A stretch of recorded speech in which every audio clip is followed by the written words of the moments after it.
Hello everyone, welcome to study point. आज हम तीन टॉपिक्स डिस्कस करेंगे। Principle of language, maximum of language, positive negative tag words. Principle of language, भाषा शिक्षण के सिद्धांत। सिद्धांत वे दिशा निर्देश हैं जो शिक्षकों को भाषा को प्रभावी ढंग से सिखाने में सहायता करते हैं। जो प्रिंसिपल ऑफ लैंग्वेज है, ये टीचरों को हेल्प करते हैं ताकि वो इफ़ेक्टिव तरीके से बच्चों को भाषा सिखा सकें। Principle of motivation and interest, प्रेरणा और रुचि। Learning depends on student interest and motivation. जो लर्निंग है वो बच्चों की प्रेरणा और रुचि पे निर्भर करती है। ठीक है, अगर बच्चे के अंदर मोटिवेशन और इंटरेस्ट होगा तभी वो भाषा को सीख पाएगा। चाइल्ड सेंटर्ड लर्निंग, बाल केंद्रित अधिगम। टीचर को चाइल्ड सेंटर्ड लर्निंग के अकॉर्डिंग पढ़ाना चाहिए। टीचर को बच्चे के हिसाब से पढ़ाना चाहिए ताकि वो इजीली सीख सके। जो सिलेबस है वो बच्चे के हिसाब से होना चाहिए, एक्टिविटी है वो बच्चे के हिसाब से होना चाहिए। ठीक है, बच्चे कंटेंट है वो बच्चे के हिसाब से चाहिए, ओवरऑल क्लास के हिसाब से होना चाहिए। ये नहीं एक बच्चे को देख के, पूरी जो क्लास है उसके हिसाब से हमें एक्टिविटी करवानी है, सब कुछ करना है। हमने इसमें बच्चों का कंफर्ट देखना है, ना कि टीचर का। Individual difference, children have different ability, children have different interest, children have different culture, children have different lacking, children have different pace of learning। जो हर बच्चा है उसमें सीखने की गति अलग होगी, कमियां अलग होगी, वो अलग संस्कृति से बिलोंग करता होगा, उसमें क्षमता अलग होगी, रुचि अलग होगी। हमें उस हिसाब से उसके हिसाब से चलना पड़ेगा। कोई बच्चा एक दिन में सीख लेता है, किसी को वही चीज़ सीखने में के लिए 1 वीक लग जाता है। नेक्स्ट है हमारे habit formation. Language learning is a habit building process through practice. हमें बच्चे में हैबिट फॉर्मेशन, आदत का निर्माण करना है तो उसको डेली रेगुलर प्रैक्टिस करवानी पड़ेगी। ऐसा नहीं है कि आज करवाई फिर कल नहीं करवाई, डेली उसको रेगुलर प्रैक्टिस करवानी है ताकि उसमें हैबिट फॉर्मेशन हो सके, आदत का निर्माण हो सके। Practice and drill, regular practice and repetition improves learning. जो नियमित अभ्यास और दोहराव है वो सीखने को बेहतर बनाता है। अगर हम बच्चे को रेगुलर प्रैक्टिस करवाएंगे, उसको रिपीट करवाएंगे, जो लर्निंग है वो उसमें इम्प्रूव होगी, वो अच्छा सीख पाएगा। नेचुरल ऑर्डर, प्राकृतिक क्रम। Listening, speaking, reading, writing. पहला बच्चा सुनता है, फिर बोलता है, फिर पढ़ता है, फिर लिखता है। इसका ये सीक्वेंस है, लिसनिंग, स्पीकिंग, रीडिंग, राइटिंग। जो ये नेचुरल ऑर्डर है, इसमें आपको पेपर में 1 या 2 क्वेश्चन देखने को मिलेंगे। आगे की क्लासेस में हम इसको डिटेल में पढ़ेंगे। Imitation, student learn by imitating the teacher. विद्यार्थी शिक्षक का अनुकरण करके सीखते हैं। जो बच्चे हैं ना वो टीचर की नकल करके, कॉपी करके उसको सीखते हैं। मान लीजिए अगर टीचर है, पहले वो खुद बोलेगा, जैसे 2 का टेबल सुनना आएगा, बच्चों को पढ़ाएगा तो पहले वो खुद बोलेगा 2 1 2। उसके बाद बच्चे फिर उसके पीछे बोलेंगे। वो अगर कोई और लैंग्वेज टीचर है वो बच्चों को रीडिंग करवाएगा। ठीक है, तो पहले वो खुद पढ़ेगा, फिर उसके बाद ही वो बच्चे को बच्चे उनके पीछे बोलेंगे, उसके रिपीट करेंगे, उनके अनुकरण करेंगे। नेक्स्ट है हमारा ओरल अप्रोच, मौखिक दृष्टिकोण। मौखिक दृष्टिकोण में speech should preceded reading and writing. बोलना पढ़ना लिखने से पहले हमें होना चाहिए। ऐसा नहीं है कि हम बच्चे को सीधा लिखना सिखाएंगे, सबसे पहले बच्चे को बोलना सिखाएंगे, पढ़ना सिखाएंगे, उसके बाद ही हम बच्चे को लिखना सिखाएंगे। यूज ऑफ मदर टंग, मातृभाषा का प्रयोग, जो हेल्प्स दूसरी भाषा को समझने में मदद करता है। Using mother tongue while teaching second language will provide advantage to the student. जब भी हम बच्चों को पढ़ा रहे होंगे दूसरी भाषा, जो फर्स्ट भाषा है हमारी मदर टंग है, वो उसको एडवांटेज देगी ताकि वो इजीली सेकेंड लैंग्वेज को सीख सके। सिलेक्शन एंड ग्रेडेशन, चयन एंड क्रमबद्धता। Content should be simple to complex and properly arrange. जो हमारा कंटेंट होता है, सिलेबस होता है, उसको हमें सिंपल से कॉम्प्लेक्स की तरफ जाना है, फिर उसको प्रॉपरली अरेंज करना है, फिर बच्चों के साथ उसको हमने डिस्कस करना है। सिंपल टू कॉम्प्लेक्स की तरफ हम जाएंगे। Correlation, connect learning with real life situation. जब भी हम बच्चों को पढ़ाएंगे, अधिगम करेंगे, तो उनको जो भी हम समझाएंगे वो रियल लाइफ से कनेक्ट करके पढ़ाएंगे। ऐसा नहीं है कि हम ऐसी बातें उनको बताएंगे जो ना उन्होंने सुनी हो या देखी हो, आसपास जो हमारे चला हुआ है उसी के बारे में हम उसको बताएंगे। प्रिंसिपल ऑफ पर्पस, उद्देश्य का सिद्धांत। Teaching objective should be clear. जो टीचिंग ऑब्जेक्टिव हो टीचर को पहले से ही क्लियर होना चाहिए, उसको पहले से पता होगा कि उसने क्लास में जाके क्या पढ़ाना है। ऐसा नहीं है कि हाँ हम क्लास में जाएंगे देखेंगे कि हमने क्या पढ़ाना है। नेक्स्ट है हमारा मैक्सिमम्स ऑफ लैंग्वेज।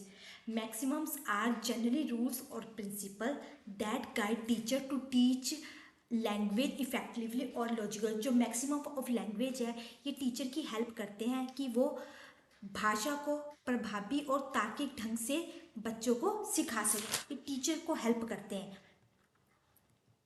अब टोटल हमारे पास 7 मैक्सिमम्स है। सिंपल टू कॉम्प्लेक्स, सरल से जटिल की तरफ जाते हैं। इसमें हमें बच्चे को इजी टॉपिक से स्टार्ट करना है, फिर मुश्किल की तरफ जाना है। इससे ये बेनिफिट होता है बच्चों में कॉन्फिडेंस आता है। नेक्स्ट है हमारा डायरेक्ट टू इनडायरेक्ट।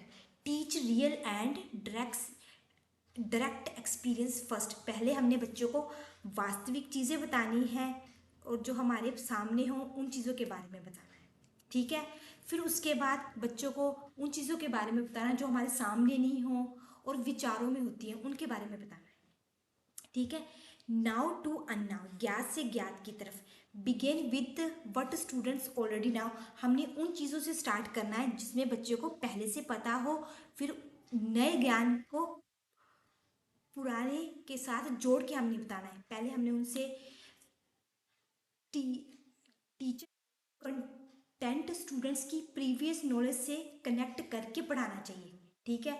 जो उसकी प्रीवियस नॉलेज है उसके साथ हमने नए को कनेक्ट करना है, फिर करना है। जो ये 2 और 3 है ना, ये आगे पीछे हो गए हैं। पहले नाउ टू अननाउ आएगा, फिर डायरेक्ट टू इंटरेक्ट आएगा, ऐसे सीक्वेंस चलेगा, ठीक है। थोड़ा सा आगे पीछे हो गए। कॉन्क्रीट टू एब्स्ट्रैक्ट, मूर्त से अमूर्त की तरफ। Start with things that can be see not touched.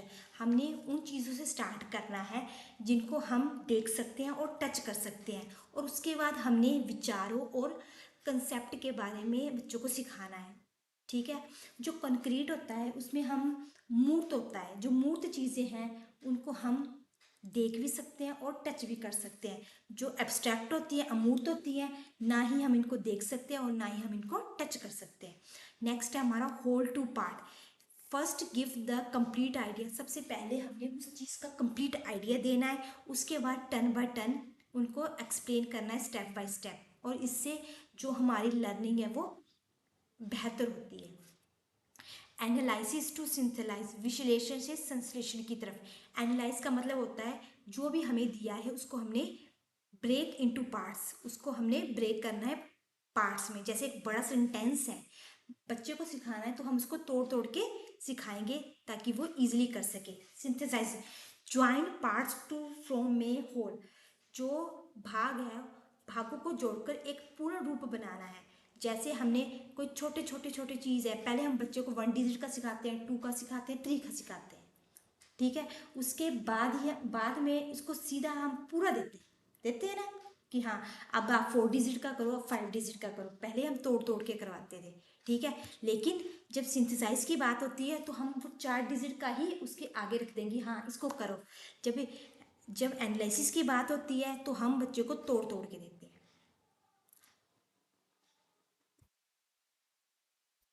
Example to rule, example to rule में ये होता है कि सबसे पहले हम बच्चे को उदाहरण देते हैं, फिर रूल्स के बारे में बताते हैं, तो इसको अब हम बोलते हैं इंडक्टिव मेथड। और जब बच्चे को हम रूल्स के बारे में पहले बताते हैं फिर एग्जाम्पल देते हैं तो वो हमारा होता है डिडक्टिव मेथड। क्विक रिवीजन में सबसे पहले इंटरेस्ट होना चाहिए बच्चे में, प्रैक्टिस करवाएंगे उसको, ऑर्डर होना चाहिए, रियल लाइफ होना चाहिए। इससे जो हम बच्चे को भाषा प्रभावी ढंग से सिखा पाएंगे। मैक्सिमम ऑफ लैंग्वेज, इसका ट्रिक है, पहले सिंपल आएगा, फिर नाउ आएगा, फिर डायरेक्ट आएगा, फिर कॉन्क्रीट आएगा, फिर होल, फिर एनालिसिस, फिर एग्जाम्पल के बारे में आएगा। ऐसे हम चलेंगे। नेक्स्ट है हमारा positive negative words, child centre. Positive words में बच्चे के हिसाब से हमने पढ़ाना है, बच्चा उसमें एक्टिव होना चाहिए, रियल लाइफ से कनेक्ट करके उसको पढ़ाना चाहिए। जो टीचर है वो फैसिलिटेटर का रोल प्ले करेगा और बच्चों को ग्रुप में हमने सिखानी है चीज़ें। नेक्स्ट है हमारा नेगेटिव, हमने टीचर के हिसाब से नहीं चलना, बच्चे को कंट्रोल नहीं करना, ठीक है, वो ये अलोन, बच्चे को अकेले नहीं करना, रोट लर्निंग, बच्चे पे रट्टे पे नहीं ध्यान देना, इग्नोर नहीं करना और बच्चे का कंपैरिजन नहीं करना, ठीक है। हर चीज़ में हमने जो ये बच्चे के हिसाब से नहीं, बच्चे को एक्टिव रखना है, मेन हमारे ये पॉइंट है। जहाँ पे भी आपको ये दिखे तो सीधे उसी पे टिक लगाना है, ठीक है। बच्चे के हिसाब से काम होना चाहिए, ना कि टीचर के हिसाब से, गवर्नमेंट के हिसाब से। हमने बच्चे को एक्टिव रखना है। हमारे क्वेश्चंस हैं फ्रॉम इजी टू डिफ़िकल्ट, हमने इजी से डिफ़िकल्ट की तरफ जाना। वो किस में हम जाते हैं इजी से डिफ़िकल्ट की तरफ? सिंपल टू कॉम्प्लेक्स में। Which principle focuses on repetition and practice, कौन सा वो प्रिंसिपल है जिसमें हम रिपीटिशन भी करते हैं और प्रैक्टिस भी करते हैं? Principle of habit formation. Simple to complex, जो सिंपल टू कॉम्प्लेक्स है वो किसका मैक्सिमम है? Maximum of simple to complex का। Teaching start from what the learner already know, जिसमें लर्नर को पहले से ही पता होता है, नाउ टू अननाउ में।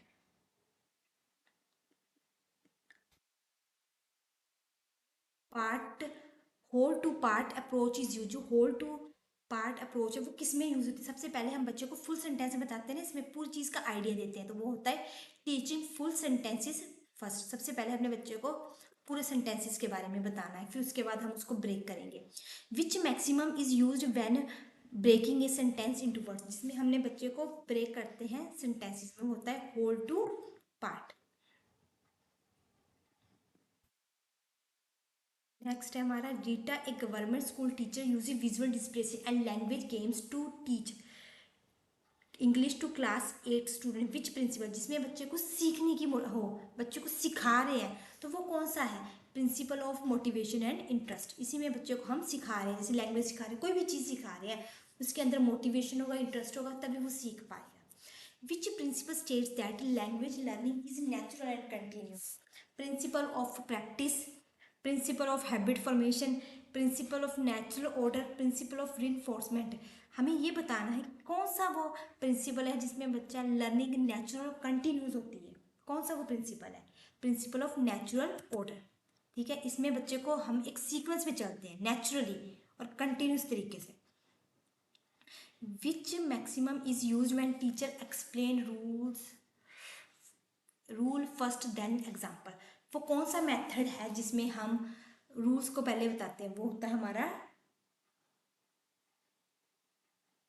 विच maximum is use when the teacher explain rules first then example. Example से पहले हम उसको रूल्स के बारे में बताते हैं, वो होता है हमारा डिडक्शन मेथड। इसमें हम पहले रूल्स बताते हैं, फिर एग्जाम्पल के बारे में बताते हैं। इंडक्शन में सबसे पहले हम एग्जाम्पल देंगे, फिर रूल पे जाएंगे। Which maximum is not related to language, कौन सा मैक्सिमम नहीं है रिलेटेड है? नाउ टू अननाउ भी है, सिंपल टू कॉम्प्लेक्स भी है, कॉन्क्रीट टू एब्स्ट्रैक्ट भी है, पनिशमेंट टू रिवॉर्ड भी है। ये वाला नहीं है लैंग्वेज ऑफ टीचिंग का, ठीक है। अब ये लास्ट 2 क्वेश्चन है, उसके बाद सबसे पहले आपने टर्न बाय टर्न जो ये वीडियोस डल रही है उनको देखना है, बार बार इनको देखना है, उसके बाद आपने ये क्वेश्चंस करने हैं। लास्ट में आपको जब ये सीरीज़ कंप्लीट हो जाएगी तो आपको अराउंड 50 के अराउंड PYQ करवाए जाएंगे। A teacher says you can try again you will improve, teacher बोलता है कि तुम इसको दोबारा से करो और तुम में इम्प्रूवमेंट होगी। तो क्या ये पॉजिटिव है या नेगेटिव है? हाँ पॉजिटिव है, टीचर बच्चे को दोबारा से वो काम करने के लिए दे रहा है तो वो पॉजिटिव है, उसमें इम्प्रूवमेंट होगी। Which is of the which of the following is in negative statement, कौन सी नेगेटिव स्टेटमेंट है? जैसे वेल डन है, वेल डन नहीं, ये भी पॉजिटिव है, एक्सीलेंट भी वेल डन है, तुम नहीं कर सकते हो, ये एक नेगेटिव है, और कीप ट्राइंग ये भी एक पॉजिटिव है। For more videos like share and subscribe.